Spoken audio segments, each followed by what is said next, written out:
चले बाबा सिद्दीकी की कहानी बताते हैं, जिनकी हत्या की गई है लॉरेंस बिश्नोई के गैंगस्टर की तरफ से। 6 साल की उम्र में पिता का हाथ थामे एक शख्स बिहार के एक छोटे से गांव से मुंबई पहुंचता है और मुंबई का होकर रह जाता है। बाबा सिद्दीकी बनने का ये सफर बेहद अनोखा है, दिलचस्प है। मुंबई में खुद के लिए एक मकाम बनाने के आपने कई किस्से सुने होंगे, लेकिन बाबा सिद्दीकी की कहानी सबसे अलग है। हम ऐसा क्यों कह रहे हैं, इस रिपोर्ट में देखिएगा आप।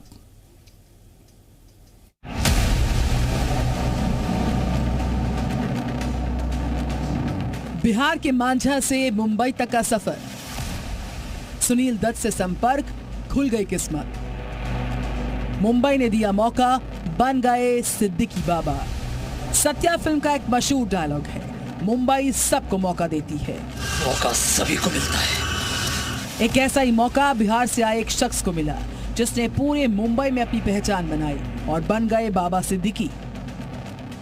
6 साल की उम्र में बिहार के गोपालगंज के मांझा से मुंबई आने वाले बाबा सिद्दीकी अब जब विदा हुए तो पूरा मुंबई खामोश है। बाबा सिद्दीकी की हैसियत का अंदाजा आप इस बात से लगा सकते हैं कि उनकी मौत पर नेताओं से लेकर अभिनेता तक सभी ने शोक जताया है। लेकिन कैसे बिहार से आए इस शख्स ने मायानगरी में अपनी पहचान बनाई, पहले ये जान लेते हैं। बाबा सिद्दीकी 6 साल की उम्र में अपने पिता के साथ मुंबई आए थे।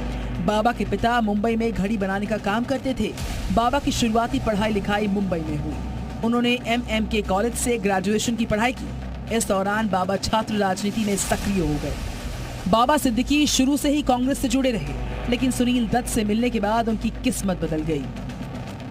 कहा जाता है कि पहली बार टिकट देने और दिलाने में सुनील दत्त ने बड़ा रोल निभाया था। सुनील दत्त के कहने पर ही विलासराव देशमुख ने बाबा को टिकट दिलवाया था। ऐसे में बाबा की लॉटरी लग गई। बांद्रा से टिकट मिलने के बाद बाबा ने अपने सारे घोड़े खोल दिए। साल 1999 में बाबा को जीत मिली और वो पहली बार विधायक चुने गए। बाबा इसके बाद लगातार 3 बार विधायक बने। उन्हें महाराष्ट्र सरकार में भी मंत्री बनाया गया।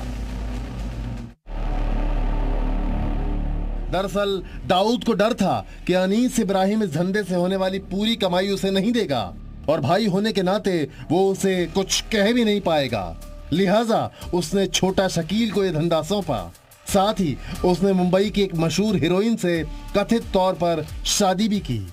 उसकी होने वाली पार्टियों में फिल्मी जगत के बड़े बड़े सितारे मौजूद रहते थे। मुंबई से होने वाली कमाई और चमक धमक को देखते हुए पंजाब और हरियाणा के विदेशों में रह रहे गैंगस्टरों ने मुंबई अंडरवर्ल्ड पर कब्जा करने का प्लान बनाया। इसके तहत उन्होंने मुंबई के मशहूर लोगों को धमकी देनी शुरू की, जिससे उनके नाम का डंका धीरे धीरे अंडरवर्ल्ड में फैलने लगे। विदेश में बैठे इन गैंगस्टर्स को लगता था कि उनका नाम पूरी तरह से मुंबई में नहीं फैल रहा है, इसीलिए साजिश के तहत उन्होंने मशहूर लोगों पर अब गोली चलवानी शुरू की। सलमान खान के घर पर गोली चलाने वालों के तार पंजाब हरियाणा के गिरोह से जुड़ रहे हैं। इन गिरोहों का ऐसा करने के पीछे मैसेज ये है कि अब मायानगरी में अंडरवर्ल्ड का खौफ खत्म हो गया है। जिस प्रकार पुलिस के जो इन्वेस्टिगेशन में कुछ प्राथमिक तथ्य आए हैं, उस तथ्य के आधार पर एक बात साबित होती है कि एक बड़ी साजिश से उनकी हत्या की गई है। जो आज मैंने देखा तो उससे पता चला कि उनको इस हत्या के पहले कुछ चंद दिन उनको धमकियां दी गई थी। विदेश में बैठे इन गैंगस्टर्स को लगता है कि मुंबई उनके लिए कमाई का अच्छा जरिया है। मुंबई में अंडरवर्ल्ड के एक बार फिर पनपने से पुलिस और महाराष्ट्र सरकार पर दबाव होगा, क्योंकि 1993 के बाद से मुंबई पुलिस ने 5 बड़े बदलाव किए। अंडरवर्ल्ड के खात्मे के लिए मकोगा कानून बना, एनकाउंटर शुरू हुए। इस दौरान एनकाउंटर स्पेशलिस्ट दया नायक, विजय सालस्कर, प्रदीप शर्मा, सचिन वाजे जैसे अफसर उभरे और पुलिस को लेकर विश्वास बढ़ा।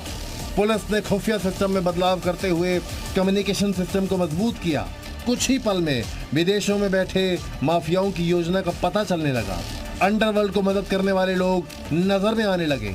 उगाही पर रोक लगी, सरहदी इलाकों में सुरक्षा बढ़ी और जाली पासपोर्ट पर भी सख्ती हुई। लेकिन अब जो हालात बने हैं उस पर महाराष्ट्र सरकार और पुलिस को अलग तरीके से सोचने की जरूरत है।